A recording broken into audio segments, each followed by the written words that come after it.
के इस लेक्चर में, वैसे देखिए मैंने एक छोटी सी बात आपको लास्ट लेक्चर में फिर बताई थी, एक हल्की सी बात दोबारा बतानी है। एक्सचेंज रेट में एक होती है लेफ्ट हैंड साइड, दूसरी होती है राइट हैंड साइड। जनरली क्या करते हैं हम लेफ्ट हैंड साइड में बेस करेंसी लिखते हैं और राइट हैंड साइड में कोट करेंसी लिखते हैं। और बेस करेंसी यूनिट होती है 1 होती है, और कोट करेंसी यूनिट से कम भी हो सकती है और यूनिट से ज्यादा भी हो सकती है। जैसे मैं लिखूं $1 इज इक्वल टू 70 रुपीज, तो मैंने कहा बेस करेंसी इज डॉलर क्योंकि ये 1 है, यूनिट है, सिंगल है, और INR is a quote currency. ये बात मैंने पहले भी बताई थी, अब फिर बता दी। बस वैसे मुझे लगा कि ये बात दोबारा से आपके दिमाग में डालनी चाहिए, क्योंकि आज का ये जो लेक्चर है बेटे, इस लेक्चर में मैं 10-12 नई नई छोटी छोटी छोटी छोटी बातें बताने वाला हूं। और आज का लेक्चर आपकी बेस बनाएगा, क्योंकि बेबी को बेस पसंद है। बेटे आज के लेक्चर में हम सबसे पहले देखिए, माय ऑब्जेक्टिव इज कि मैं आपको पूरा कंसेप्चुअली समझा दूं। अब CMA वालों ने कुछ बातें छोड़ दी हैं। अब बेटे जब तक वो बातें आप नहीं करेंगे, because that we have discuss in other courses, तो जब तक आपको वो पूरा का पूरा बेस नहीं पता चलेगा, आप कैसे उन बातों को समझने की कोशिश करेंगे। तो मैंने क्या किया, एक दो बातें ऐसी भी ऐड ऑन की जो आपके कोर्स में नहीं थी, but because they are very much necessary for understanding the concepts. तो मैंने आज के लेक्चर में क्या बताना है, layers in foreign exchange market. Layers क्या होती हैं बेटे, मैं बात करूंगा मैन्युफैक्चरर की, मैं बात करूंगा होलसेल मार्केट की, मैं बात करूंगा रिटेल मार्केट की, और I will firstly talk of the Reserve Bank of India, अगर मैं इंडिया के पॉइंट से बात करूं। Then I will be talking of banks, commercial banks, और थर्ड बात करूंगा कस्टमर की, the end user, ultimate person. तो बेटे लेयर्स की बातें करेंगे। और आज के लेक्चर में ये समझ लीजिए, अगर आपने ध्यान से मेरी बात को नहीं सुना, क्योंकि मैं अभी थोड़ा सा लेक्चर दूसरे किसी कोर्स का अटैच करने वाला हूं बेटे, उसमें मैंने बैंक रेट बताने की कोशिश की और बड़ा कुछ लिखा है। बिड रेट क्या होता है, आस्क रेट क्या होता है, बिड रेट का मतलब बाइंग रेट क्या होता है, किसके पॉइंट ऑफ व्यू से पढ़ना है, HDFC के पॉइंट ऑफ व्यू से पढ़ना है या क्लाइंट के, कस्टमर के पॉइंट ऑफ व्यू से पढ़ना है। बेटे जो रेट देता है हम उसी के पॉइंट से पढ़ेंगे। Bank rate is always to be read from the point of view of banker, that how much dollars, हम बैंकर के लिए पढ़ते हैं और वो बेस करेंसी के लिए पढ़ते हैं। मैंने बड़ा ब्यूटीफुली एक्सप्लेन किया, एग्जाम्पल्स लिखे। समझदार हो गए तो लिखोगे, बेवकूफ हो गए तो खाली ऐसे ही देख लोगे जैसे नॉर्मल लेक्चर्स देखते हैं।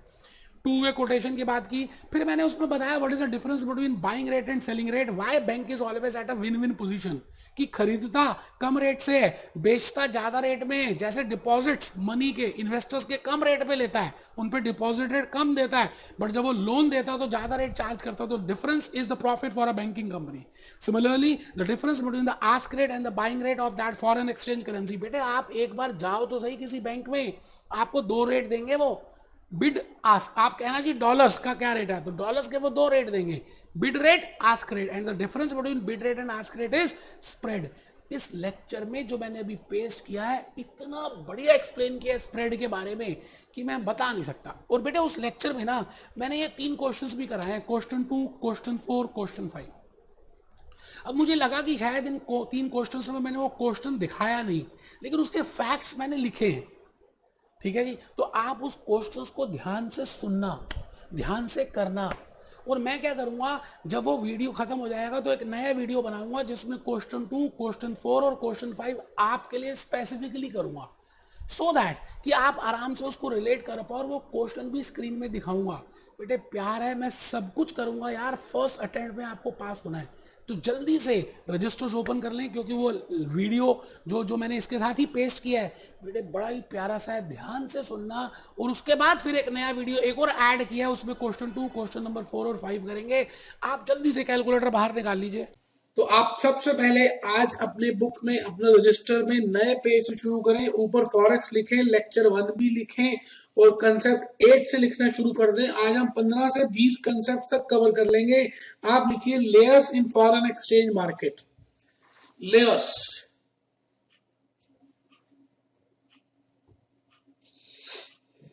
थ्री लेयर्स होती हैं, इसको अंडरलाइन कर देंगे, 3 layers. There are 3 layers involved in foreign exchange market. There are 3 layers. 3 तरह की लेयर्स होती हैं। आज हम पहले लिख रहे हैं, फिर देखेंगे। जैसे मैंने कहा लेयर 1 या प्लेयर 1, अब आप दादाजी की फोटो तो नहीं बना सकते, वो ग्रैंड फादर हैं, वो फादर हैं और वो सन है। तो मैंने सबसे पहले लिखा लेयर 1 और प्लेयर 1, फिर लिखा लेयर 2 और प्लेयर 2, और फिर लिखा लेयर 3 और प्लेयर 3। मैंने सबसे पहले फोटो बनाई है ग्रैंड फादर की, फिर बनाई है फादर की, और फिर बनाई है सन की। भले आप फोटो नहीं बना सकते, एक बच्चे तो फोटो बनाने लग गया, हाय राम, फोटो नहीं बनानी, आप खाली ग्रैंड फादर, फादर और सन लिख सकते हैं। मेन चीज लिखने की ये है, आप सबसे पहले लेयर 1 के सामने लिखे रेगुलेटर, रेगुलेटर में 2 व्यक्तियों के नाम लिखे, आरबीआई, आरबीआई का मतलब है Reserve Bank of India, RBI, comma FEDAI, Foreign Exchange Dealers Association of India, FEDAI, Foreign Exchange Dealers Association of India, regulator RBI FEDAI. उसके बाद है होलसेल, होलसेल प्लेयर 2 फादर, एक तो ऊपर होता है रेगुलेटर जो पूरी फॉरेन एक्सचेंज को रेगुलेट करता है। हमारे इंडिया में रिजर्व बैंक ऑफ इंडिया पूरे फॉरेन एक्सचेंज की ट्रांजैक्शंस को रेगुलेट करती है। फेडाई, आप शॉर्ट फॉर्म ही लिखिए, फुल फॉर्म लिखने की जरूरत नहीं है, वैसे शॉर्ट फॉर्म है foreign Exchange Dealers Association of India. RBI और बैंक के बीच में ट्रांजैक्शंस होती हैं और इन ट्रांजैक्शंस को हम कहते हैं wholesale transactions. Bank authorised dealer, AD लिख सकते हैं, मनी चेंजर आपने फेमा में पढ़ा होगा। फिर लास्ट में है रिटेल मार्केट, सन, सन के सामने मतलब बैंक और सन के बीच में, फादर और सन के बीच में जो ट्रांजैक्शन होगी उसको रिटेल मार्केट कहते हैं। रिटेल 2 हो सकती है, या तो आप कस्टमर हैं, कस्टमर या तो आप खरीदेंगे फॉरेन एक्सचेंज को बैंक को, या आप बेचेंगे फॉरेन एक्सचेंज को बैंक से। तो मैंने वहां पे लिखा है exporter importer, exporter importer, exporter importer. Concept number 9 लिखना जरूरी है दोस्तों, बहुत ही कीमती कंसेप्ट इस समय आप लिखने जा रहे हैं। कंसेप्ट नंबर 9 हेडिंग है इंटरबैंक रेट और बैंक रेट। एक बात मैं बता दूं, एक बात मैं आपको बता दूं कि जो भी एक बैंक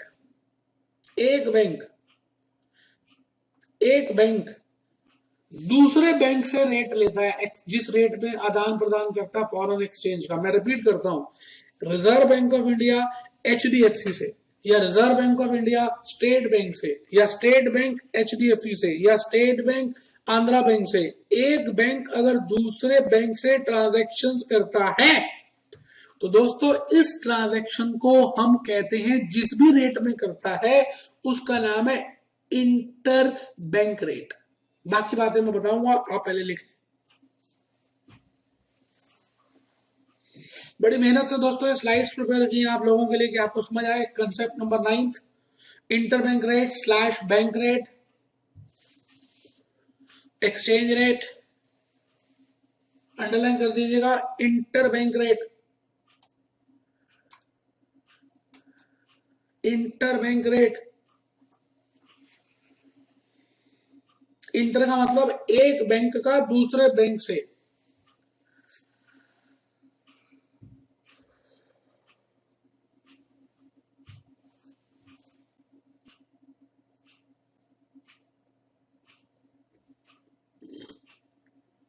ए पॉइंट लिख लिया हो तो दोस्तों बी पॉइंट में आ जाइए। अगर कस्टमर बैंक से कोई रेट लेता है, एक्सचेंज लेता है, फॉरेन एक्सचेंज लेता है, तो जिस रेट में कस्टमर बैंक से लिया है, यहाँ पे बैंक से नहीं ले रहा, तो बी पॉइंट को ध्यान से लिखिएगा।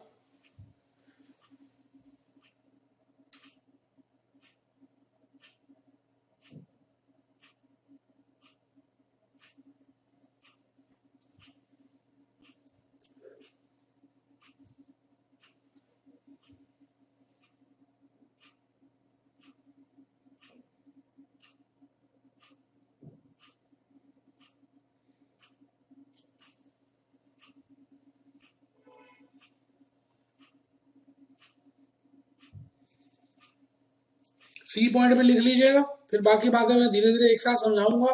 आप सी पॉइंट में लिख लीजिए और फिर मैं आ गया जी डी पॉइंट में। डी ई एफ तक लिखना है और एफ में लिखा मैंने विन विन सिचुएशन। एक बार विन विन को भी अंडरलाइन कर देना है। Bank always buys from RBI at lower rate है, गलती से लिखा हुआ है कॉइनर rate, lower LOWER, bank always buys from RBI at lower rate, at lower rate.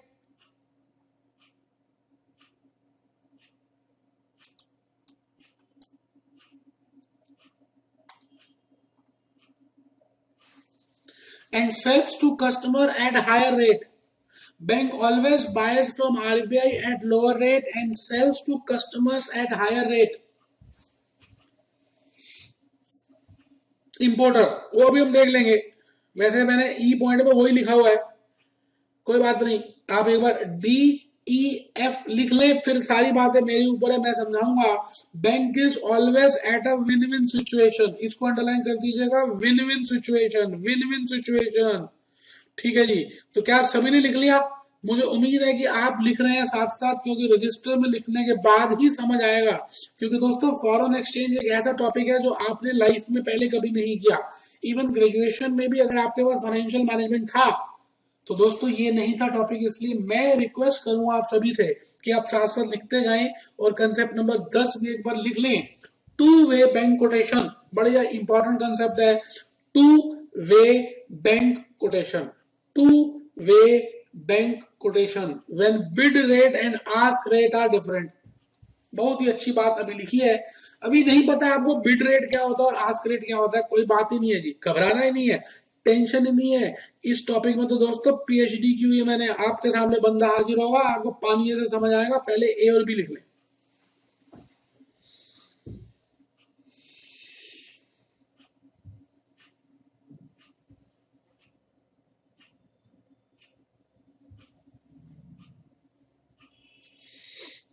Bank always gives a two way quotation, underline कर दीजिए, two way quotation to its customers, अपने कस्टमर्स को वो टू वे कोटेशन देता है। B point,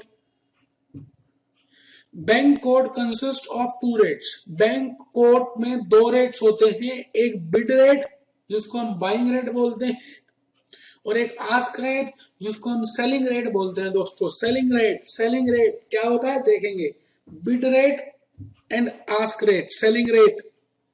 सी point लिख लीजिए, format बनाएंगे, एक टाइमलाइन प्रिपेयर की है मैंने। मान लीजिए ये एक्स एक्सिस है, पहले बिड रेट लिखेंगे और फिर आस्क लिखेंगे, मतलब बी का मतलब बिड, ए का मतलब आस्क। तो सी पॉइंट लिख लीजिए, format of bank code is bid rate slash ask rate, bid rate slash ask rate. ठीक है जी, तो डी पॉइंट लिखिए।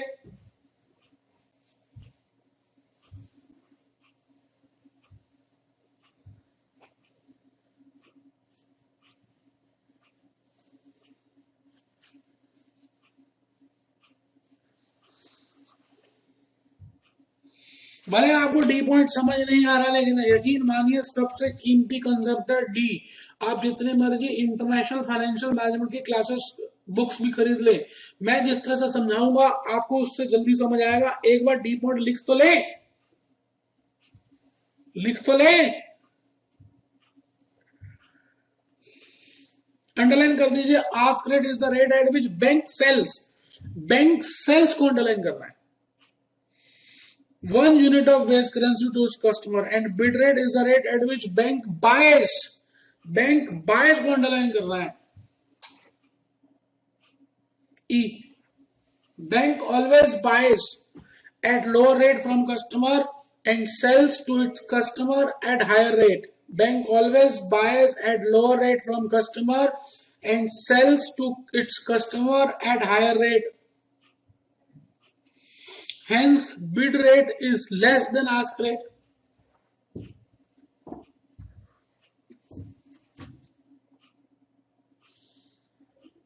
एक बार मैं देख लूं बेटा कितना, कंसेप्ट 11, एक बार आप लिख लें, concept 11 spread, gross profit ratio. A point लिखा हुआ है gross profit ratio, A point है difference between bid rate and ask rate is named as spread. Concept 11 एक बार आप लिख लें, फिर मैं कंसेप्ट 8, 9, 10 और 11 इकट्ठे बताऊंगा। Difference between bid rate and ask rate is named as spread. Spread का मतलब होता है gross profit ratio. Spread is gross profit ratio. Difference between bid rate and ask rate is named as spread. Spread can be calculated in absolute terms or in relative terms. Spread can be calculated in absolute terms or in relative terms. ठीक है जी, बहुत ही बढ़िया। ठीक है जी, तो लिखे spread is equal to ask rate minus bid rate. Ask rate minus bid rate. चलिए मैं लिखवा देता हूं, ask rate minus bid rate. ये मैंने इसको स्मॉल कर दिया जी, आप उसमें पहले लिख लें।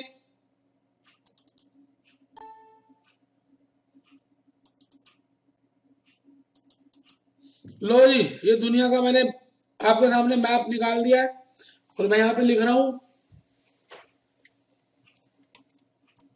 Spread is equal to ask rate, ask rate, ask rate minus bid rate. अभी हमें नहीं पता क्या रेट होते हैं, ये आस्क क्या होता है और बिड क्या होता है। अभी spread is equal to ask rate minus bid rate. ठीक है जी, ask rate minus bid rate, ask rate minus bid rate. Spread percentage लिखने जी, spread percentage, spread percentage, spread percentage is equal to ask rate minus bid rate upon ask rate into 100। Ask rate minus bid rate upon ask rate into 100। बस जी बस। It is, यहां लिख दें, it is similar to, it is similar to gross profit ratio. It is similar to gross profit ratio. ये gross profit ratio जैसी ही होती है। ठीक है जी, बस खत्म, लिखना नहीं। अब लिखना नहीं है, अब ध्यान से बातों को सुनना है। मैंने कहा इस दुनिया में जैसे आप कोई भी सामान देखें, mobile phone, mobile phone manufacture कौन करता है? सैमसंग वाले करते हैं। सैमसंग मैन्युफैक्चर करता है और सैमसंग डायरेक्टली कस्टमर्स को अपना मोबाइल फोन नहीं बेचता, या एप्पल डायरेक्टली अपना मोबाइल फोन कस्टमर्स को नहीं बेचते। वो क्या करते हैं? डीलर्स को बेचते हैं। पहले डीलर्स को बेचते हैं, जिनको हम होलसेलर्स कहते हैं। जैसे जैसे जैसे क्रोमा, जैसे जैसे रिलायंस डिजिटल, पहले वो डीलर्स को बेचते हैं और डीलर्स जो हैं आगे आगे आगे कस्टमर्स को सेल करते हैं, कस्टमर्स को सेल करते हैं। तो इसी तरह से फॉरेन एक्सचेंज मार्केट में भी 3 तरह के हम प्लेयर्स लेकर आएंगे। प्लेयर 1 या लेयर 1, लेयर 2 और लेयर 3। ठीक है जी, तो अभी हमने कंसेप्ट नंबर 7th में लिखा, या 7th की जगह 8th में लिखा, layers in foreign exchange market. तो लेयर्स होती क्या है, ये बात हम सीखेंगे। Layers in foreign exchange market, भले ये डायरेक्टली हमारे से नहीं भी पूछा जाए, लेकिन एटलीस्ट हमें लेयर्स क्लियर होंगे तो हम सभी क्वेश्चंस जो है ईमानदारी से समझ से कर पाएंगे। तो लेयर्स होती क्या है? मैंने कहा जी लेयर्स में 3 लेयर्स होती है। एक तो होती है लेयर नंबर 1 जो आपने लिखा, एक होती है जी लेयर नंबर 2 जो आपने लिखा, एक होता है जी लेयर नंबर 3 जो आपने लिखा। लेयर नंबर 1 जो है जी वो रिजर्व बैंक ऑफ इंडिया मान लेते हैं। इसका मतलब सबसे बड़े पापा कौन हुए? लेयर 1, इनको हम कहते हैं ये ग्रैंडफादर है। उसके बाद मैं कहता हूं दूसरी लेयर नंबर जो 2 है उसका नाम है लेयर नंबर 2 जो है दोस्तों, उसका नाम है लेयर नंबर 2 जो है आरबीआई और बैंक के बीच में जो लेयर नंबर 2 है उसको हम कहते हैं लेयर 2। इसको हम बोलते हैं फादर, ग्रैंडफादर, फिर हम कहते हैं फादर। और बैंक के बीच में और कस्टमर के बीच में जो रेट होगा, या जो तीसरी लेयर है उसको हम कहते हैं कस्टमर, ये सन है दोस्तों। आप ये बताइए हम सबके घर में कैसा होता है, अगर हमारी एक जॉइंट फैमिली है तो और एक बच्चे को पूछना है, कुछ बेटे को पूछना है, तो पहले वो पिताजी से पूछेगा, पिताजी से आंसर नहीं आएगा तो वो दादाजी के पास जाएगा। वैसे असूल ये है कि बेटे को पहले पापा से पूछना चाहिए और पापा को बड़े पापा से पूछना चाहिए। आप देखिए जॉइंट फैमिलीज में हमारे घर में बड़े सारे पापा होते हैं, पापा ही पापा, मम्मी मम्मी। बिल्कुल उसी तरह से आपको एक रूल अपनाना है और उसी रूल के हिसाब से चलना है, आप उसको आगे पीछे नहीं चल सकते। जैसे सबसे पहले आप कस्टमर, मैं अब ये जो चैप्टर करने वाला हूं दोस्तों कस्टमर के लिए करूंगा। कस्टमर जब इसको कुछ खरीदना हो या बेचना हो, ये बैंक से खरीदेगा या बैंक से बेचेगा। बिल्कुल इसी तरह से इस बैंक को कुछ खरीदना हो या बेचना हो तो दोस्तों ये किससे करेगा, ये किससे करेगा, ये रिजर्व बैंक ऑफ इंडिया से करेगा या किसी दूसरे बैंक से करेगा। इसका मतलब एक बैंक दूसरे बैंक से जिस, ध्यान से सुनिएगा दोस्तों, ध्यान से सुनिएगा, बड़ी इंपॉर्टेंट बात बताने जा रहा हूं। एक बैंक दूसरे बैंक से जिस रेट में खरीदेगा उसका नाम है इंटर बैंक रेट। एक बैंक दूसरे बैंक से जिस रेट में फॉरेन एक्सचेंज को खरीदते हैं या बेचते हैं उसी का तो नाम है इंटर बैंक रेट। और दोस्तों इंटर बैंक रेट के दो मापदंड हैं, दो बेंचमार्क हैं। पहला मापदंड है लाइबोर, LIBOR, सुना तो होगा, पता नहीं होगा कोई दिक्कत नहीं है, मैं बताऊंगा। London inter bank offer rate. और दूसरा है दोस्तों माइबोर, MIBOR, Mumbai inter bank offer rate, Mumbai inter bank offer rate. वो देखिए क्या मतलब होता है, अभी हमें इसमें टेंशन नहीं लेनी है। और बैंक और कस्टमर के बीच में, कस्टमर कौन हो सकता है, जिसको खरीदना है या बेचना है। Example Infosys, example Wipro. अब ये कौन हो सकते हैं, या तो ये एक्सपोर्टर हो सकते हैं। तो मैंने कहा जी कस्टमर दो होते हैं, या तो एक्सपोर्टर होंगे और या इंपोर्टर होंगे। अगर एक्सपोर्टर होंगे तो फॉरेन एक्सचेंज लेकर आए होंगे, तो एक्सपोर्टर बैंक को बेचता है। मैं रिपीट करता हूं, एक्सपोर्टर बैंक को बेचता है और इंपोर्टर बैंक से खरीदता है। इस रेट को बोलते हैं बैंक रेट। हम खाली इस रेट को बोलेंगे बैंक रेट। तो मैंने कहा ये दो तरह के रेट हुए, एक बैंक रेट और एक इंटर बैंक रेट। फिर आपने एक नया कंसेप्ट लिखा था, कंसेप्ट नंबर 9, उसी का नाम था, मैंने नाम ही रख दिया था इंटर बैंक रेट और बैंक रेट। तो इंटर बैंक रेट और बैंक रेट का डिफरेंस आपको समझ आ चुका है, थ्योरी में आएगा तो आप लिख सकते हैं, वैसे भी हम थ्योरी करेंगे। लेकिन मैं अभी आपका ध्यान बैंक रेट की तरफ लेके जाना चाहता हूं। बैंक रेट मतलब एक ऐसा रेट जो बैंक ऑफर करेगा, जो बैंक ऑफर करता है अपने कस्टमर्स को। दोस्तों उस बैंक के रेट में आज मैं आपको एक एक्सरसाइज दूंगा। एक्सरसाइज, एक बच्चा कहने लगा ये क्या होती है, हाँ बताता हूं। आज की लेक्चर के बाद मैं चाहता हूं कि आप किसी भी अपने एरिया के बैंक के पास जाएं या कल जाएं और वहां पर जाकर फॉरेन एक्सचेंज डिपार्टमेंट अलग से टेबल होगा, उसमें बड़ी स्मार्ट सी गॉर्जियस लुकिंग एक मैडम बैठी होंगी, उस मैडम से जाकर पूछें। एक बच्चा कहता क्या पूछना है, मैंने कहा आपने उनको कहना है कि आपको डॉलर्स की रिक्वायरमेंट है, आपको डॉलर्स चाहिए, डॉलर्स खरीदने हैं, तो किस रेट में होंगे। तो ये जो मैडम है, आपको कोटक महिंद्रा बैंक की मैडम या किसी भी बैंक की मैडम की बात कर रहा हूं, ऐसा कोई टेंशन की बात नहीं है, आपको दो रेट्स दे देगी, एक खरीदने का और एक बेचने का। मैं फिर रिपीट करता हूं, मैंने कहा जी बैंक रेट में दो रेट्स होते हैं। आप जबकि दो के बारे में पूछ नहीं रहे, आप उसको खाली कह रहे हैं कि मुझे खरीदनी है या मुझे बेचनी है। तो आप आज के बाद देखना, मनी चेंजर हो या ऑथोराइज डीलर हो, आपसे ये दो रेट्स देंगे, एक बाइंग रेट और एक सेलिंग रेट, एक बाइंग रेट और एक सेलिंग रेट, एक खरीदने का और एक बेचने का। तो दोस्तों इसी तरह से बैंक रेट में दो रेट्स होते हैं। जैसे ये एक्स एक्सिस है मान लो, और ये मान लो जीरो है, तो जीरो है तो बट नेचुरल है, हम इसको इसी तरह से तो लेके जाएंगे, आगे तो चलेगी, आगे तो चलेगी, ये इंक्रीजिंग ऑर्डर ही तो है। एक्स एक्सेस हमेशा इंक्रीजिंग ऑर्डर पे ही तो लिखते हैं मेरे भैया। जैसे मान लो ये जीरो है तो मुझे यहाँ का लिखना वन, फिर यहाँ के लिखूंगा टू, यहाँ के लिखूंगा थ्री, यहाँ के लिखूंगा फोर। तो इस तरह से आपने बैंक रेट को लिखना है। अब बैंक रेट होता क्या है? बैंक रेट वैसा रेट है जो एक बैंक ऑफर करता है अपने कस्टमर्स को, और इसमें दो रेट्स होते हैं।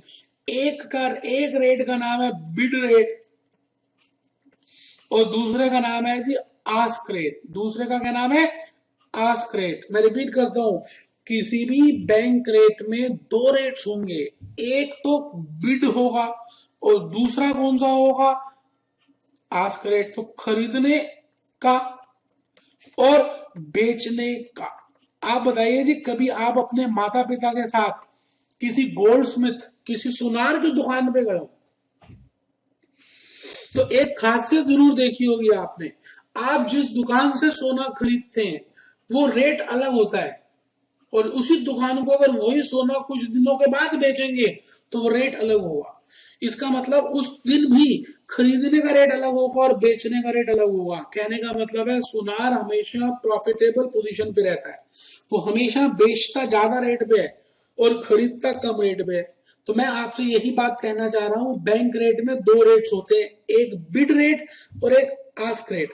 बिड रेट का मतलब होता है खरीदने का, मतलब बैंक कस्टमर से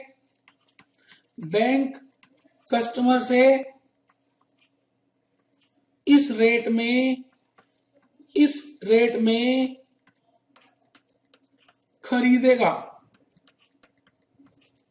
बैंक कस्टमर से इस रेट में खरीदेगा, और इसका मतलब है बैंक इस रेट में कस्टमर को बेचेगा। मैं फिर रिपीट करता हूं, बैंक कस्टमर से इस रेट में खरीदेगा, और आस्क रेट का मतलब है बैंक कस्टमर को इस रेट में बेचेगा। तो दोस्तों दोनों बातें ध्यान रखनी है। अच्छा, अब क्या खरीदेगा और क्या बेचेगा वो मैं एग्जांपल के थ्रू बताने जा रहा हूं। आप देखिए, ध्यान से देखिएगा। सपोज करते हैं कि आपको डॉलर्स खरीदने हैं, तो आप बैंक के पास गए, HDFC के पास, और HDFC ने आपको एक रेट दे दिया, $1 इज इक्वल टू ₹60, ₹65। मान लेते हैं ये रेट दे दिया। इसका मतलब मैं कहता हूं कि यहां पर ये रेट जो है वो बिड रेट है, और इस रेट को हम क्या बोलेंगे? आस्क रेट बोलेंगे। एक होता है जी बिड रेट और एक होता है जी आस्क रेट। बिड रेट का मतलब क्या है? बाइंग रेट, और आस्क रेट का मतलब क्या है? Selling rate. इसका मतलब बैंक, अब जो मैं बोलने जा रहा हूं वो बहुत इंपॉर्टेंट है। बैंक कस्टमर से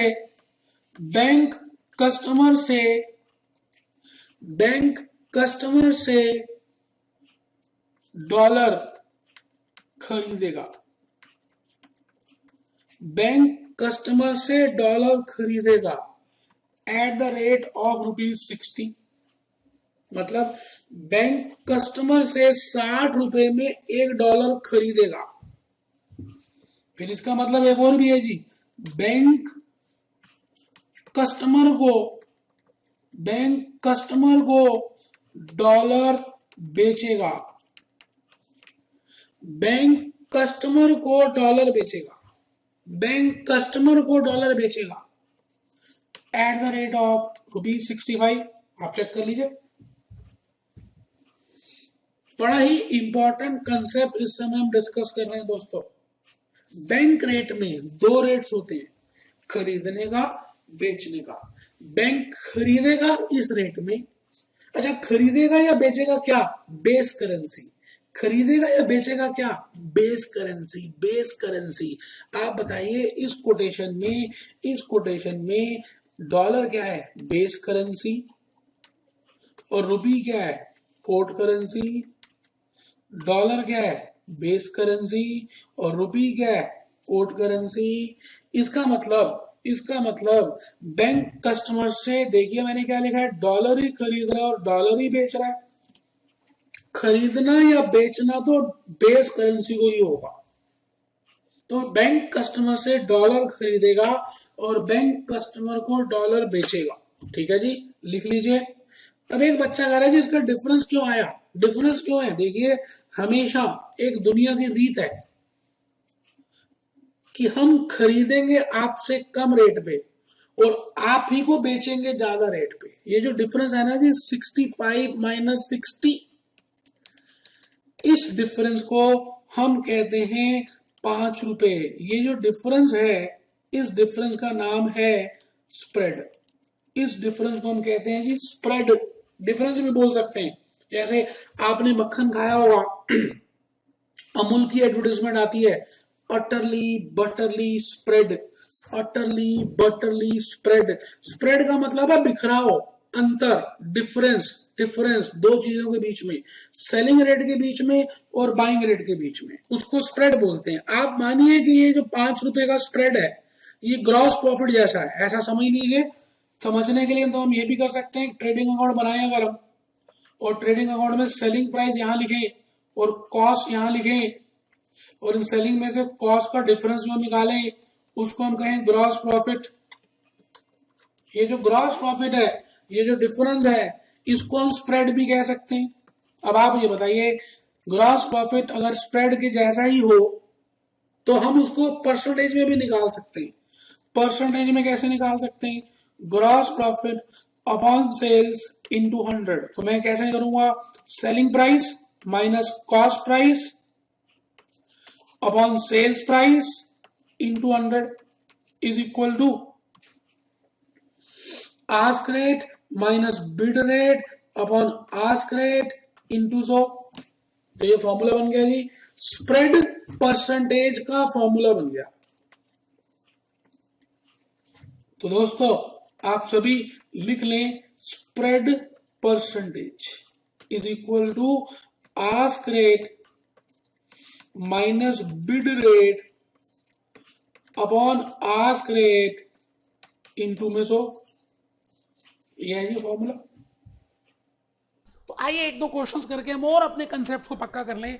मैं भूपेश आनंद अभी आपको सबसे पहले क्वेश्चन नंबर 2 दिखाने जा रहा हूं। बेटे ये रहा क्वेश्चन नंबर 2, जो मैंने अभी इस वीडियो जो अटैच किया उसमें दिखाया भी है। चांस की बात है ये क्वेश्चन दिखाया नहीं मैंने, तो मुझे लगा कि मेरे को आपको क्वेश्चन भी तो देना चाहिए, जबकि इसके फैक्ट्स लिख दिए थे। स्टिल कोई बात नहीं। The following exchange rates prevail in the foreign currency market. The following currency exchange rate prevail in the foreign currency market. ठीक है जी, आपको अब ध्यान से पढ़ना है कि इसमें बेस करेंसी क्या है और कोट करेंसी क्या है। बेटे बड़ा इंपॉर्टेंट है, इसी चीज को तो पढ़ना, क्योंकि अगर आपको यही नहीं पता चलेगा कि वन कौन सी करेंसी है तो आपका एक्सचेंज रेट गलत हो जाएगा और सारा क्वेश्चन गलत हो जाएगा और आपकी अंडरस्टैंडिंग भी गलत हो जाएगी। इसलिए आपको ये फाइंड आउट करना है that what is your base currency and what is your code currency. बेटे ये तो करेंसी है, ठीक है जी, और यहां लिखा है US dollars required to buy 1 unit. ध्यान से बेटे, मैं वही तो कह रहा हूँ, आपको पढ़ना ही तो सिखाना है। अब यहाँ पे ये नहीं लिखा रेट पर यूएस डॉलर, वो कहता है US dollars required. US dollars required, कितने यूएस डॉलर की जरूरत पड़ेगी फॉर बाइंग 1 यूनिट। किसका? 1 यूनिट ऑफ लिसो, 1 यूनिट ऑफ ब्रिटलैंड, 1 unit of this, 1 unit of franc, 1 unit of this. बेटा यही तो कला है। इंग्लिश है यार, कुछ टेक्निकल नहीं। आप आराम से देखिए इंग्लिश में क्या लिखा है, आराम से। मैं रब कर देता हूँ, अगर आपको थोड़ा सा इसमें लग रहा है मैं रब कर देता हूँ। आराम से आप देखिए और ढूंढिए कि क्या कहना चाह रहे हैं और क्या रेट दिया है, आपको खुद ही पता चल जाएगा। भाई साहब मेरी जरूरत ही नहीं पड़ रही। US dollars, required. पहली बात, ये 3 अक्षर पढ़िए, 2.5 अक्षर प्रेम के नहीं है, 3 अक्षर हैं। US dollars required to buy 1 unit. किसका बेटा? अब दूसरी करेंसी तो पता होनी चाहिए। पहली बात कि हमें ये जो दिया हुआ है ये डॉलर्स दिया, मतलब 0.100 डॉलर्स रिक्वायर्ड टू बाय 1 लिसो और 1.500 dollars required to buy 1 ounce और 0.015 डॉलर्स रिक्वायर्ड टू बाय 1 पैसो। बेटा समझ आ रहा है? ये रेट करना है बेटे। फर्स्ट क्वेश्चन में और सेकंड में डिफरेंस था। फर्स्ट क्वेश्चन में डॉलर्स बेस करेंसी थी, पर डॉलर का रेट दिया था, बट इन क्वेश्चन नंबर 2 आपको पर डॉलर का रेट नहीं दिया, आपको बताया गया कि यूएस डॉलर्स इतने चाहिए। और बेटा जो 1 नहीं होता वो कोट होता है। तो मैंने देखिए आपके सामने रेट्स लिख दिए। इसके बाद अगर आपको एक्सचेंज रेट लिखना समझ आ गया है तो बेटे 2 मिनट का 1 सेकंड का क्वेश्चन है। देखो फर्स्ट पार्ट क्या है, लिसोस that can be acquired for $1,000, लिसोस that can be acquired for $1,000, लिसोस that can be acquired for $1,000। कुछ मुश्किल नहीं है, गधों के नीचे गधे लिखने, घोड़ों के नीचे घोड़े लिखने। $1,000 है ना जी, तो मैंने $1,000 डॉलर के नीचे लिख दिया और लिसो आ जाएंगे मेरे पास। बेटे आप बस एक्सचेंज रेट को रीड करना सीख लें, that which is base currency, which is quote currency. तो उसके बाद जो जो जो करेंसी ऊपर बेस है उसके जो गिवन है, जो 2 चीजें गिवन होती हैं उसी को तो ऊपर नीचे लिखते हैं। इतने में इतना तो इतने में कितना, तो आई कैन कैलकुलेट। आइए 1000 इंटू 1 डिवाइडेड बाय 0.100। बेटे आ भी गया 10। ये लो बेटे 10,000 लिसोस। सेकंड, अगर आप ध्यान से पढ़ें तो लिखा हुआ 1.500 dollars is equal to 1 ounce. नीचे लिखा है dollar that 50 ounce 30 ounce will buy 30, तो 30 यहां लिखा है बेटा, तो 30 के नीचे आउंस के नीचे आउंस लिखूंगा, मुश्किल है ही नहीं। अब आप डॉलर्स निकाल लीजिए, आप बताइए कैसे करेंगे। आउंस कट जाएगा, नेट आंसर डॉलर में आएगा। तो मैंने कर भी दिया 30 इंटू 1.500 डिवाइडेड बाय 1, ये आ गया बेटा 45।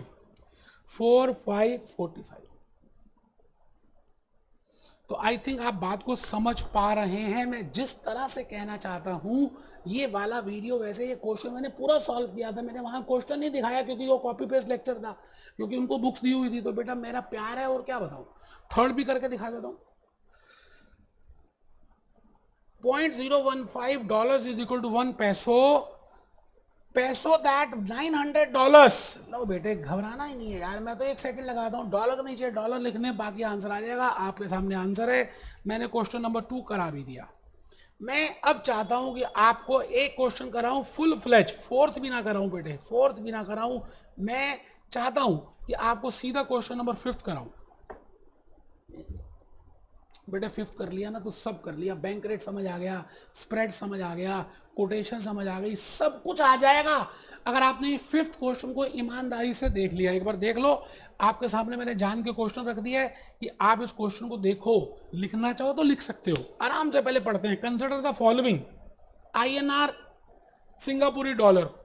बेटे SGD का मतलब क्या है? SG सिंगापुर, D का मतलब डॉलर, IN का मतलब इंडिया, R का मतलब रूपी। तो पहले 2 अल्फाबेट बताए हुए हैं, थर्ड अल्फाबेट बताया हुआ है।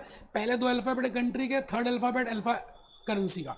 तो INR और सिंगापुरी डॉलर के बीच में आपको रेट दिया। अब हमें ये देखना है कि $1 का रेट दिया है सिंगापुरी या ₹1 का रेट दिया है। It means we have to find out which currency is base and which currency is code. पूरा पढ़ेंगे आराम से, ठीक है जी। यहां पर एक छोटा सा प्रिंटिंग मिस्टेक है, यहाँ $1 सिंगापुरी डॉलर इज इक्वल टू इतने रुपए लिख लो बेटे, ये मिसिंग है बेटा, थोड़ा सा मैंने उसमें भी ठीक करा है। 1 सिंगापुरी dollar is equal to 26.50 rupees / 26.75 rupees. I know that you know that ask rate is always more than bid rate. ये बात आपको पता है कि आस्क हमेशा ज्यादा होता है, सेलिंग प्राइस हमेशा ज्यादा होता है बाइंग से. Then only we can calculate the profit, then only we can say that bank is at a winning position. तो एक बैंक ने आईसीआईसीआई मुंबई ने ये एक कोटेशन दी अपने कस्टमर को दैट $1 सिंगापुरी dollar is equal to 26.50 rupees slash 26.75 Indian rupees. ठीक है सर, बिल्कुल बढ़िया बात. फर्स्ट पार्ट देखिए क्या लिखा. What is the cost of buying 55,000 rupees. आराम से आर लिखा हुआ बेटा, छोटा सा है, पूरा होना चाहिए, वैसे प्रिंटिंग में थोड़ी सी दिक्कत है. What is the cost of buying 55,000 rupees. Second part है how much would you receive by selling 92,000 rupees. ठीक है जी. What is the cost of buying इतने सिंगापुरी डॉलर्स. तो लिखा है what is your receipt if you sell this. बड़ा सिंपल है. और नीचे मैंने बड़ी प्यारी सी नोट 1 नोट 2 करके एक्सप्लेनेशंस दे दी. जान के मैंने दिखाया है कि आप इस चीज को पूरा देखें, आप स्क्रीनशॉट ले लें. ये बेटे देखो कोटेशंस के ये रेट दिए हैं, ये दिया बेटे, ये दिया है, ये क्वेश्चन है, क्वेश्चन के ऊपर कोटेशन दिया है, ABCD तो दिख ही रहे हैं. और नोट 1 अगर आप पूरा का पूरा स्क्रीनशॉट लेना चाहें तो बेटे नोट 1 ये रहा. अभी हम वैसे करेंगे बेटा, फुल करूंगा, करके दिखाऊंगा और आपको बता दूंगा कि अगर इंसान चाहे then wherever there is a will there is a way. अगर आपकी सच में इच्छा है कुछ पाने की तो आपको रास्ता मिल ही जाएगा. ऐसा नहीं होता कि ये हो गया वो हो गया, मुश्किलें आएंगी बट आप फिर भी कर लेंगे. बस इस बात का ध्यान रखिए कुछ मुश्किल है नहीं. लिख लिया, क्वेश्चन का स्क्रीनशॉट ले लिया. आओ मेरे साथ साथ हम सब क्वेश्चन को ध्यान से करेंगे और अच्छी तरह से समझने की कोशिश करेंगे. बेटे एक भी क्वेश्चन कर लिया ना तो आप समझ लीजिए आपको समझ आ गया. क्वेश्चन नंबर 5 आप सभी मेरे साथ साथ कर रहे हैं. सबसे पहली बात क्वेश्चन को ध्यान से पढ़ना है और जो एक्सचेंज रेट दिया उसको लिखना है. तो मैं यहाँ लिख रहा हूँ 1 सिंगापुरी डॉलर इज इक्वल टू 26.50 26.75. आराम से बेटे, कुछ जल्दी तो है ही नहीं. तो मैं यहां पे ये कह सकता हूं दैट सिंगापुरी डॉलर इज बेस करेंसी. सिंगापुरी dollar SGD is base currency because सिंगापुरी डॉलर 1 है and Indian rupees INR Indian rupees is code currency. आगे लिखना है बेटे, आप सब मेरे साथ साथ लिखेंगे. नोट नंबर 1 करके लिखेंगे बेटे, अच्छा लगेगा. We always read. बेटा वी मतलब इस पूरी दुनिया में हम यही काम करते हैं. We always read bank quotation. You always read bank quotation कह दें या बैंक रेट कह दें from the point of view of banker. बेटे जिसने कोटेशन दी है, आप ये बताओ जिसने रेट दिया है, आप उसी के पॉइंट ऑफ व्यू से तो पढ़ोगे. नोट नंबर 2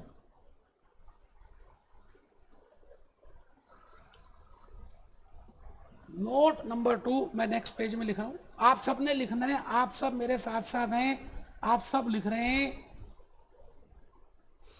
देखो जी कोटेशन दी हुई है 1 सिंगापुरी dollar is equal to 26.50 rupees slash 26.75 rupees. पहले इस कोटेशन को समझने का नोट लिख लेते हैं. It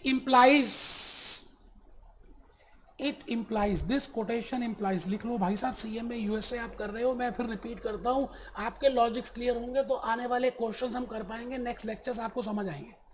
it implies ICICI bank will buy 1 सिंगापुरी डॉलर, क्योंकि बेस करेंसी को खरीदा जाता है और बेस करेंसी को बेचा जाता है. किससे बाय करेगा? कस्टमर से. From customer at the rate of 26 रुपये 50 पैसे. at the rate of 26.50. It also implies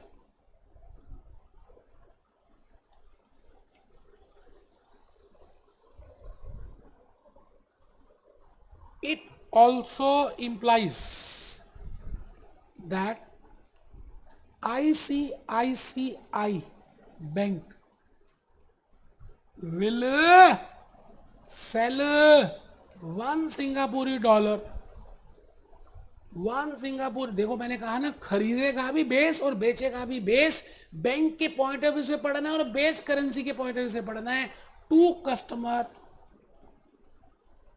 eight the rate of 26.75 rupees. ठीक है जी। Note number 3। अब एक बच्चे को नींद आ रही है, वो लिख ही नहीं रहा, वो सोच रहा है ये आएगा ही नहीं। बेवकूफ है बेटे, अब क्या करें, बच्चे तो अलग अलग तरह के होते हैं ना, इसीलिए तो सब पास नहीं होते। कुछ ही पास होते हैं, चुनिंदा, बाकी सब ऐसे ही पागल है, जैसे बहाने बनाते हैं, जिंदगी खत्म कर देते हैं। 26.75 26.50 था एंड 26.75 रुपी 1 सिंगापुरी डॉलर। बेटे इसमें स्प्रेड भी पता है आपको क्या होता है? अमूल का utterly butterly spread. This is buying rate, this is selling rate. अभी क्वेश्चन करना शुरू ही नहीं किया। एक बच्चे को नींद आती होगा तो मैं सो जाता हूँ, जब क्वेश्चन करेंगे तब देखेंगे। अब क्या बताएं साहब, सबके दिमाग अलग अलग हैं। कुछ बच्चे लेट के पढ़ रहे हैं, अब मैं घर तो जा नहीं सकता, लेकिन वो बेवकूफ़ हैं। This is buying rate, it means spread is 0.25।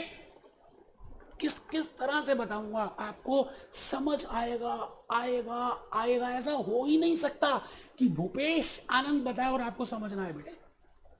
ठीक है जी। अब हमारे क्वेश्चन के ऊपर आराम से, कि क्वेश्चन कह क्या रहा है, क्वेश्चन क्या कह रहा है। आओ जी क्वेश्चन देख लें एक बार, क्या कहता है, दोबारा से पढ़ लेते हैं। What is the cost of buying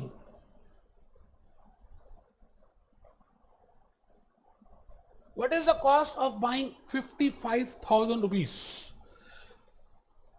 अब देखिए, बैंक को आपसे बाय बाय कुछ नहीं करना। अब ये पता नहीं चल रहा ना कि कस्टमर बाय कर रहा है या बैंक बाय कर रहा है। Bank will always buy from Reserve Bank of India, bank will always buy from the wholesale market, and bank will always sell to the retail market to the customer. तो यहाँ पे ये नहीं लिखा हुआ what is the cost of buying, who is buying.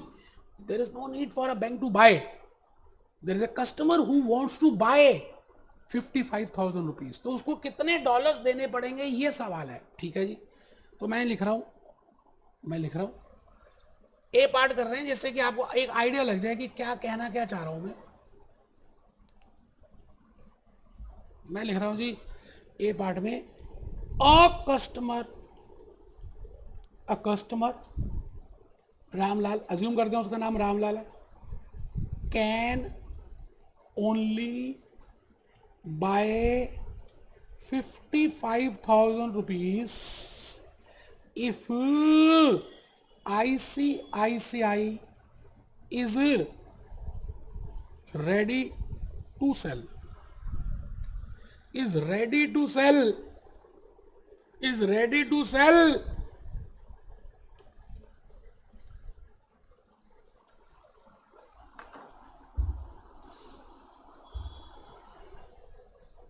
एक concept मैंने बता दिया था, लेकिन मैं चाहता हूं कि मैं पहले एक सी पार्ट करूं इसका। ए और बी अभी करेंगे 1 सेकंड के बाद।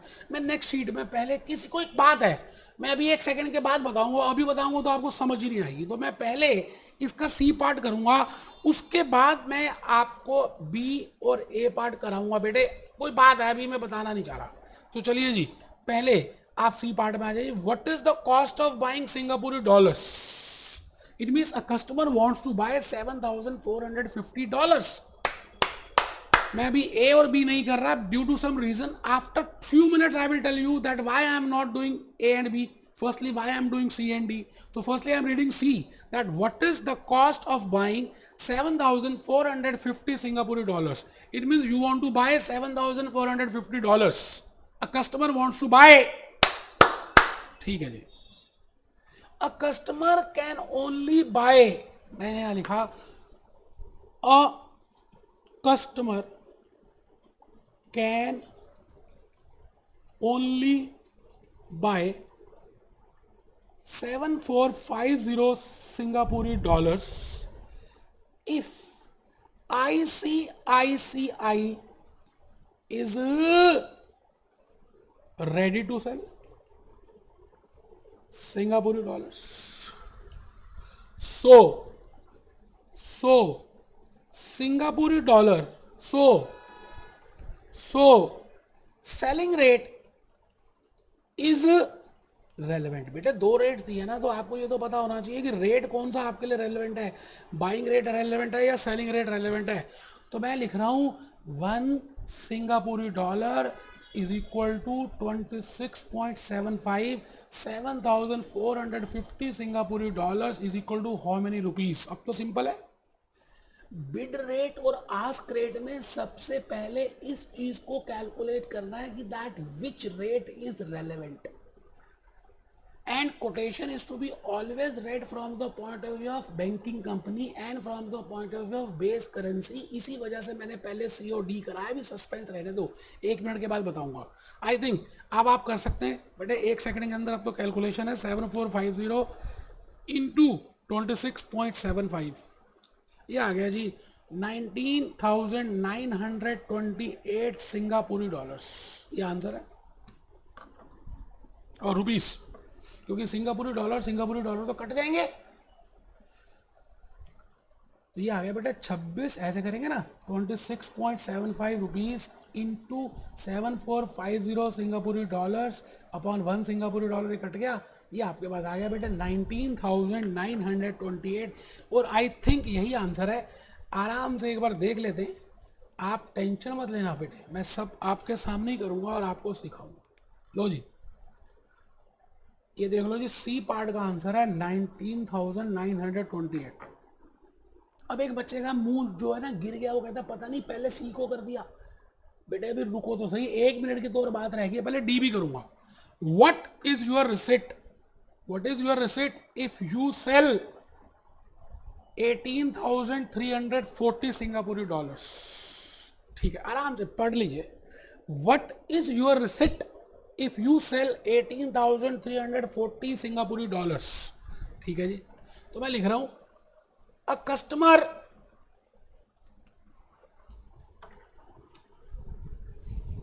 डी पार्ट है बेटा, अ कस्टमर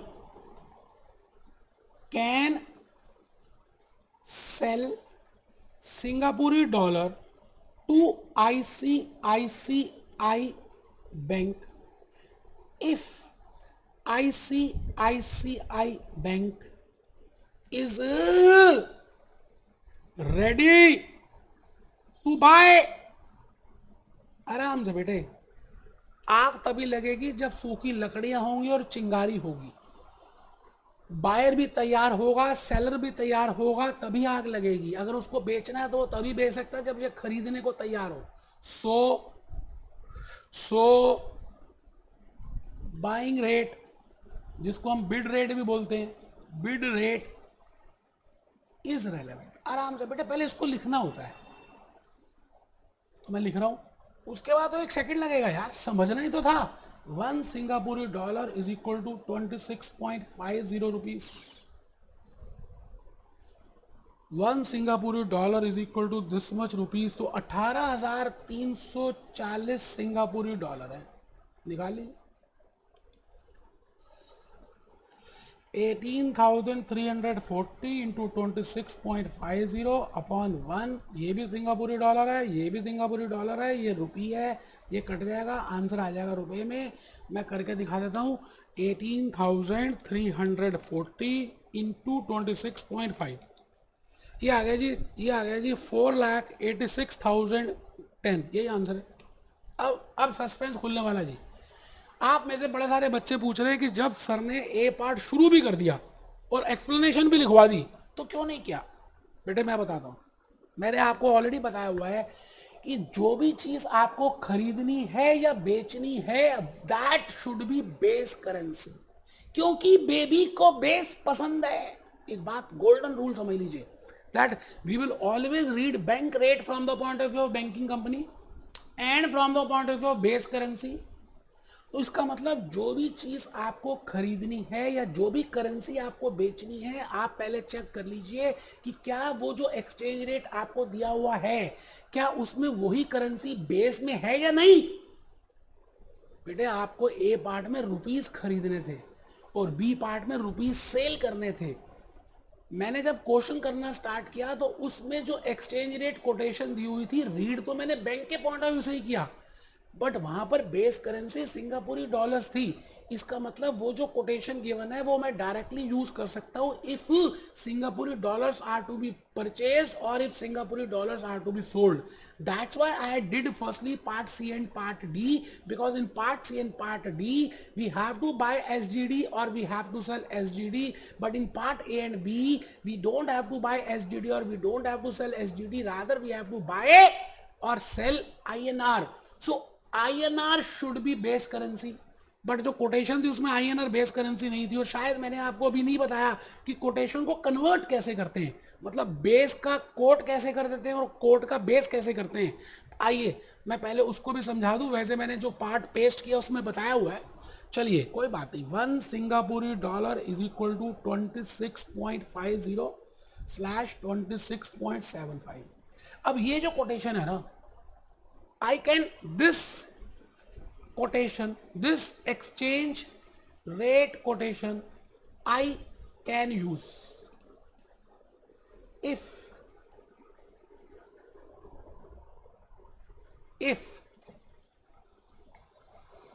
SGD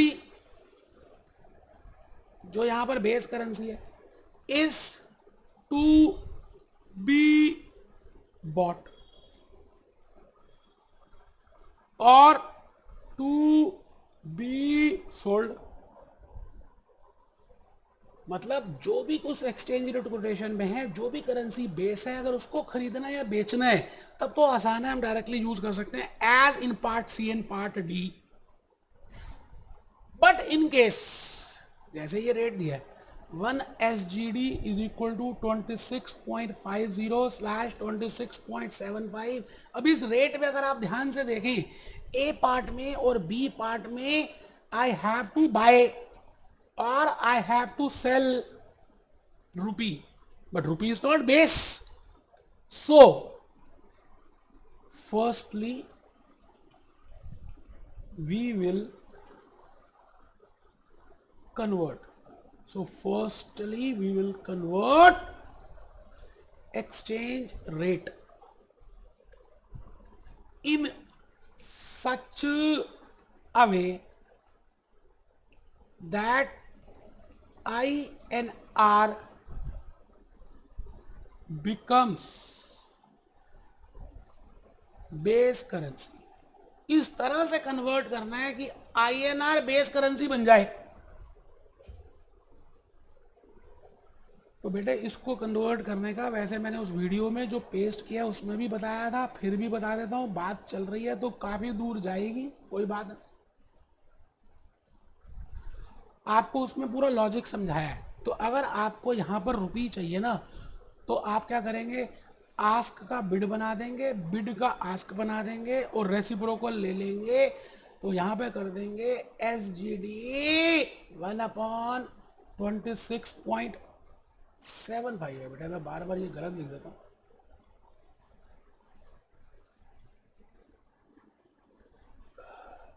लो बेटा, मैंने कहा if you want to convert bid into ask, or if you want to convert the exchange rate quotation in such a way that base currency becomes quote currency and quote currency becomes base currency, तो आपने कुछ नहीं करना, ask का बनाना bid और bid का बनाना ask.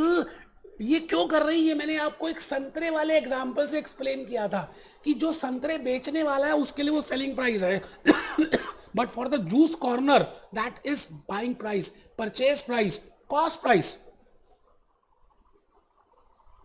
एक बच्चा कह रहा है कन्वर्ट करने की जरूरत ही क्यों पड़ी। बेटे उसको ना नींद आ रही है, थप्पड़ मारना बड़ी बड़ी तेज।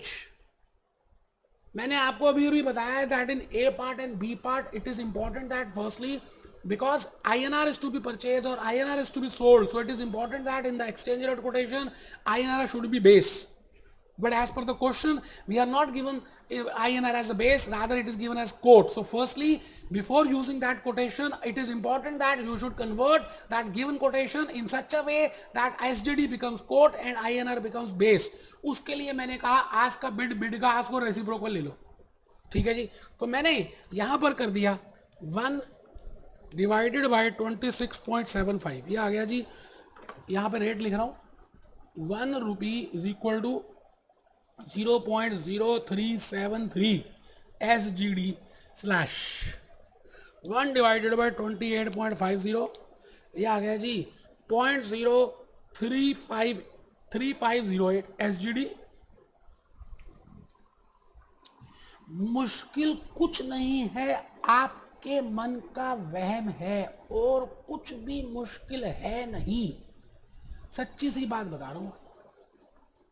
अब नहीं करोगे तो 6 महीने के बाद करना पड़ेगा बेटे, थोड़ा प्रेशर तो डालना ही पड़ेगा दिमाग में, और बहुत इजी है और आने वाला समय इसी का है।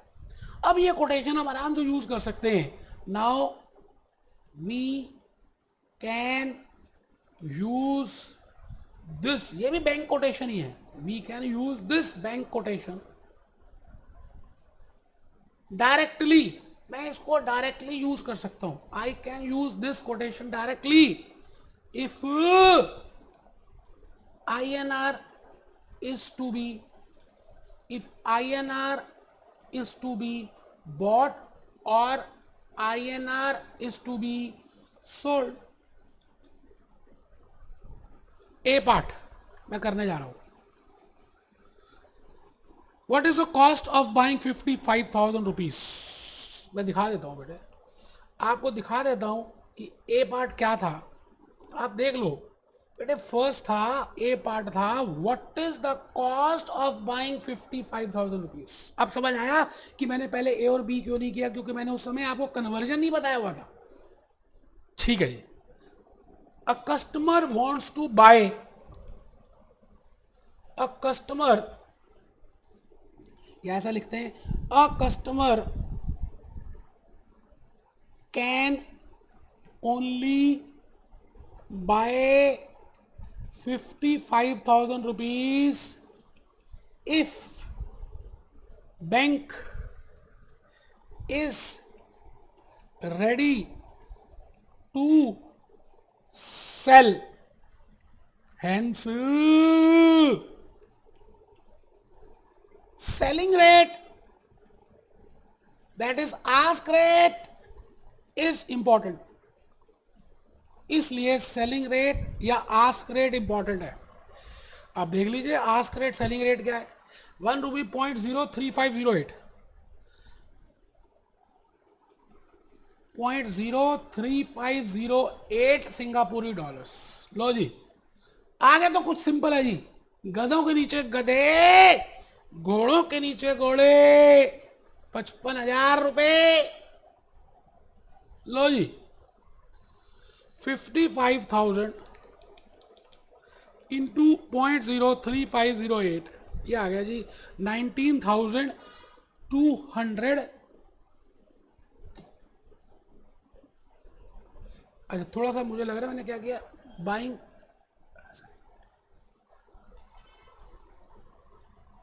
55,000 रुपए, 55 इंटू 0.03508, ठीक है जी। तो थोड़ा सा अप्रॉक्सीमेट आ रहा है, तो आई थिंक आपको बात समझ आ गई है। तो बेटे मिलते हैं। ये कंसेप्ट नंबर 12 है, आप नंबर लिखते हैं, वैसे मैं इसको समझा चुका हूँ।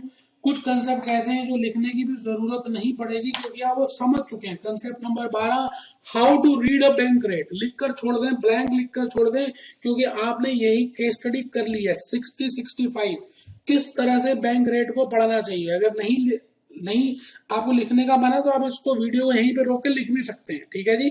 उसके बाद फिर मैंने आपको स्प्रेड की बात बताई थी, इस केस में स्प्रेड कैलकुलेट कर सकते हैं और स्प्रेड को हम ग्रॉस प्रॉफिट रेशियो जैसा मानेंगे। ठीक है, वो बातें मैं सब समझा चुका हूं आपको, आप उसकी टेंशन न लें।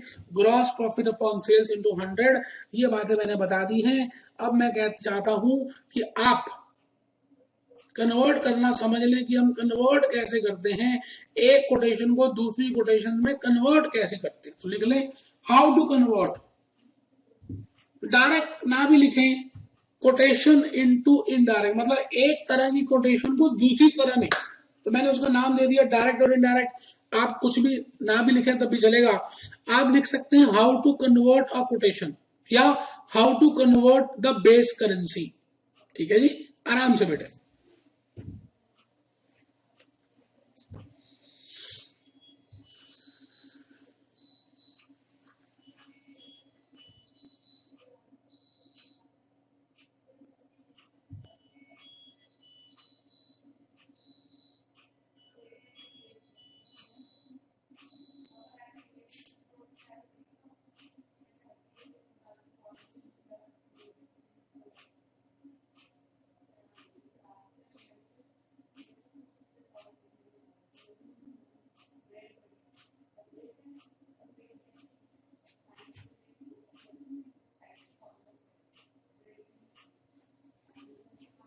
आराम से बेटा, मैंने लिखा $1 is equal to 50 rupees, 55 rupees. अब मैं यहाँ पर रुपी को बेस बना सकता हूँ। जब मैं रुपी को बेस बना, मान लेते हैं कोटेशन डायरेक्ट एक सेकंड के लिए, तो इसको मैं दूसरी तरह से कन्वर्ट करूंगा तो 1 रुपी बेस आएगा, तो वो मान लेते हैं इनडायरेक्ट हो गई। नाम मत समझ लीजिए, इनडायरेक्ट इनडायरेक्ट कोई नाम नहीं है, आगे देखेंगे। अब इसको चेंज कैसे करना है बेटे, ये देख लीजिए मैंने कैसे चेंज करूंगा। ए और बी पॉइंट लिख लिया।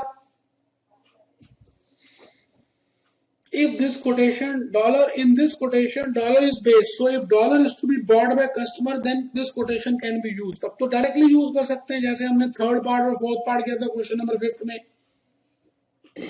But if customer has to buy और सेल रुपी, बट अगर कस्टमर को खरीदना हो या बेचना हो rupee, then it is better to convert the bank quotation. तो उस केस में पहले बैंक कोटेशन को कन्वर्ट करना पड़ेगा, because currency which is bought or to be sold should be base।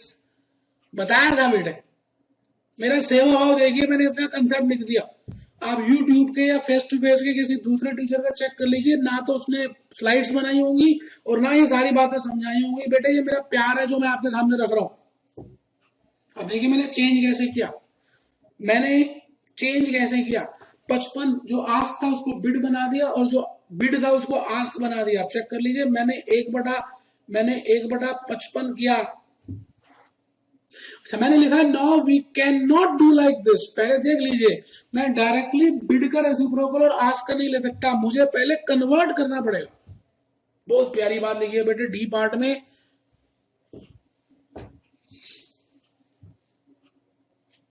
D part में बहुत ही प्यारी बात लिखी है।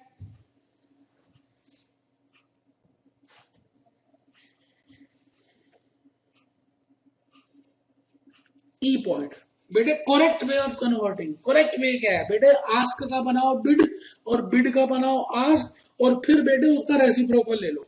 करेक्ट वे तो ये है। करेक्ट वे इज आस्क का बनाओ बिड, बिड का बनाओ आस्क, और बेटे फिर उसका रेसिप्रोकल ले लो। ठीक है बेटे, आराम से, कोई टेंशन की बात नहीं है। Bid rate is always less than ask rate, bid rate is always less than ask rate. ठीक है जी, आइए मैं कुछ रूल्स, वही वाला रूल्स लिखवा रहा हूं, आप लिख लें। Following are the 2 rules, 2 rules हैं of converting any bank quotation. 2 rules हैं जिससे हम अपनी बैंक कोटेशन को कन्वर्ट कर सकते हैं। 2 रूल्स हैं जिससे हम अपनी बैंक कोटेशन को कन्वर्ट कर सकते हैं। बिड का बनाया आस्क और आस्क का बनाया बिड, और फिर रेसिप्रोकल ले लिया। बेटे 255 नहीं है, ये 55 ही है खाली बेटे, ये ध्यान रखना बेटे, ये 255 नहीं है, ये 55 ही है। ठीक है जी, तो 1/55 1/50 हो जाते हैं थोड़ी बहुत बेटे। पीपीटी हजारों पीपीटी बनी है, कहीं ना कहीं मिस्टेक छोटी मोटी चलती है, इसलिए तो मैं खड़ा हूं आपके सामने। 1/55 1/50 बेटे देख लीजिए, आपके सामने रेट आ गया। तो कंसेप्ट नंबर 14 की हेडिंग लिख लीजिए, ये बहुत सिंपल है, मैं इसको लिखवाऊंगा नहीं, आप खाली कंसेप्ट 14 की हेडिंग लिखिए, evaluation of exchange rate quotations receive from two banks. मान लेते हैं, पहले लिखिए पहले,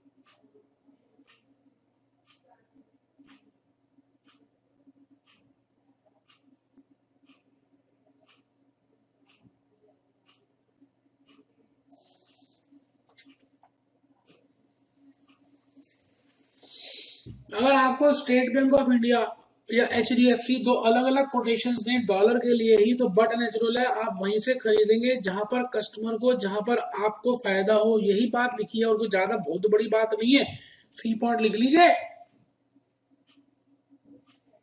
ICICI ने ये कोटेशन दी है और SBI ने ये कोटेशन दी है, मान लेते हैं ज्यादा डिफरेंस नहीं होता, थोड़ा बहुत तो डिफरेंस है, तो वो थोड़ा बहुत बड़ा डिफरेंस बन जाता है।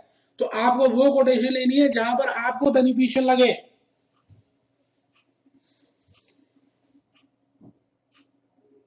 अब आप ही बता दीजिए, आप मेरे से दूर बैठे हैं, आप बताइए आप कौन सी कोटेशन लेना पसंद करेंगे? मतलब आप डॉलर कहां से खरीदेंगे, या अगर आपको बेचने हैं तो कहां बेचेंगे, ये देख लीजिए मैंने लिखा है।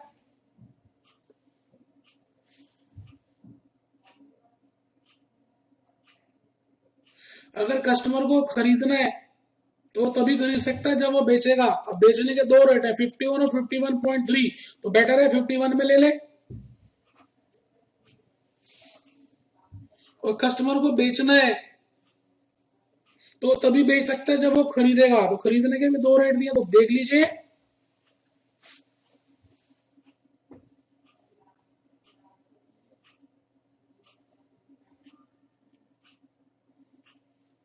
आप समझ रहे हैं, मैंने यहाँ पर एक कॉमन सेंस का कंसेप्ट लिखा है, आप अपने उस कंसेप्ट वाले पेज में भी देख सकते हैं। मैं टोटल 91 कंसेप्ट डिस्कस करने वाला हूँ, मैं कंसेप्ट 14 तक पहुंच चुका हूँ, आज लेक्चर 1 भी है। मैं दोस्तों आज आपको 2-3 वीडियोस दिखाऊंगा और मैं ये पूछूंगा आपसे अगली क्लास में कि आपको वो वीडियोस में क्या समझ आया। तो देखते हैं, आप एक बार जरा 2 वीडियोस को देख लीजिएगा आज की क्लास में, क्योंकि मैंने अब अगली क्लास में बड़ी सारी आपको थ्योरीज बतानी है, वो थ्योरीज बतानी है, और वो थ्योरीज जो हैं ये समझ लीजिए, वो सारा कंसेप्ट आपको तभी समझ आएगा जब आप ध्यान से ये वीडियो देखेंगे। और आपका सवाल है, मैं आपको एक सवाल कर रहा हूं कि ये बताइए, ये मुझे बताना है आप सभी ने कि एक कंट्री की करेंसी इतनी महंगी क्यों है और एक कंट्री की करेंसी इतनी सस्ती क्यों है। दोस्तों दिल पे छुरी लगती है, दिल पे छुरी लगती है जब लिखा होता है $1 is equal to 70 rupees, $1 is equal to 90 pound, one pound is equal to 90 rupees, €1 is equal to 80 rupees. दर्द होता है, दर्द होता है। उनका एक हमारा 80 क्यों, उनका एक हमारा 90 क्यों? कुछ कारण है दोस्तों, आज हमें नेक्स्ट क्लास में उन कारणों को सोचना है, और उन कारणों के लिए मैं आज आपको 2 वीडियो दिखा रहा हूं। ईमानदारी से उन दोनों वीडियोस को देखें और फिर मुझे नेक्स्ट क्लास में बताएंगे कि ऐसा क्या बात है। चलिए जी, गोल्ड रिजर्व्स का पहला एक वीडियो देखिए आप।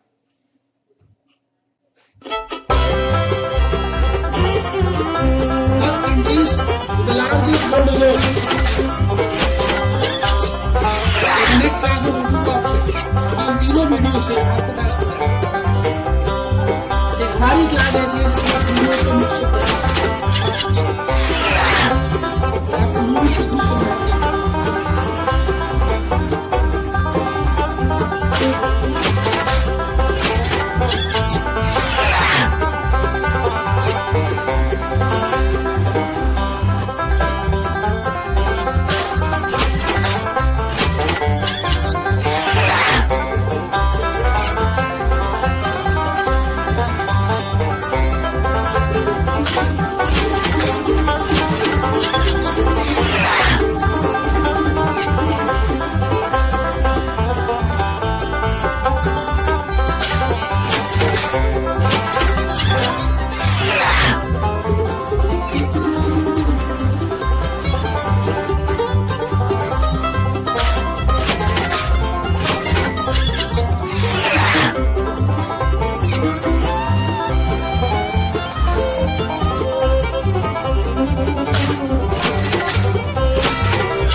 दोस्तों, तो फिर मुझे बताइए कि क्या समझ आया। रिच कंट्रीज, कुछ कंट्रीज रिच क्यों है और कुछ कंट्रीज गरीब क्यों है, why they are rich and why some countries are poor.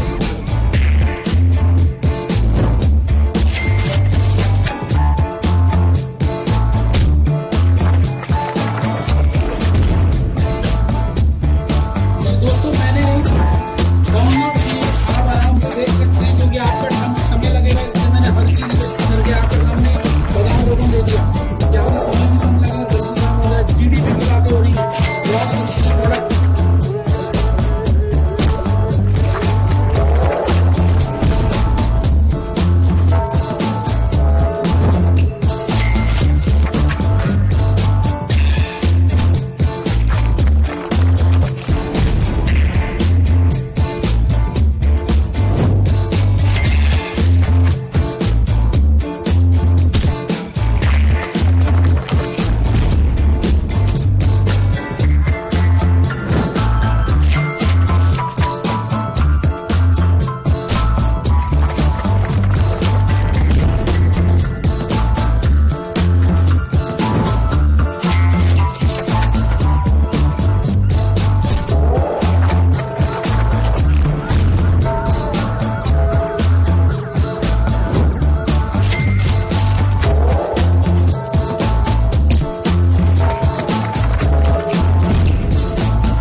दोस्तों ये मैंने वैसे वीडियोस बहुत सारे बनाए, आप देख ही रहे हैं स्क्रीन पे, मैं हर क्लास में दिखाऊंगा।